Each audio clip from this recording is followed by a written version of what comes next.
عبد القیس کا وفد جب حضرت صلی اللہ علیہ وسلم کے پاس آیا تو آپ نے پوچھا کہ یہ کون سی قوم کے لوگ ہیں یا یہ وفد کہاں کا ہے؟ انہوں نے کہا کہ ربیعہ خاندان کے لوگ ہیں۔ آپ صلی اللہ علیہ وسلم نے فرمایا، مرحبا اس قوم کو یا اس وفد کو، نہ ذلیل ہونے والے نہ شرمندہ ہونے والے، یعنی ان کا آنا بہت خوب ہے۔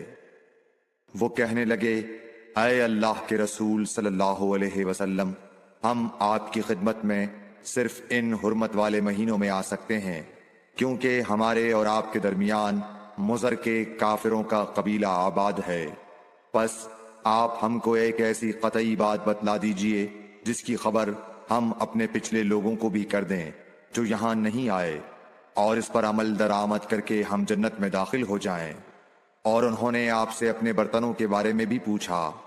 آپ صلی اللہ علیہ وسلم نے ان کو 4 باتوں کا حکم اور 4 قسم کے برتنوں کو استعمال میں لانے سے منع فرمایا۔ ان کو حکم دیا کہ ایک اکیلے خدا پر ایمان لاؤ۔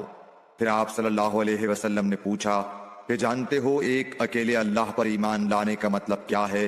انہوں نے کہا کہ اللہ اور اس کے رسول ہی کو معلوم ہے۔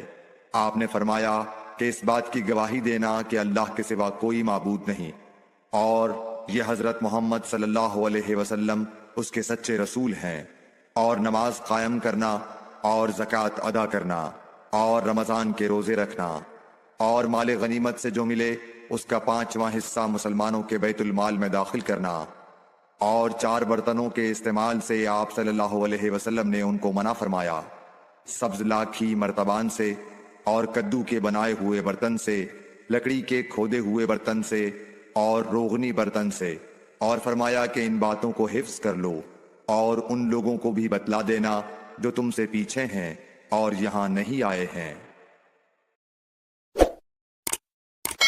Like, share and subscribe for more videos.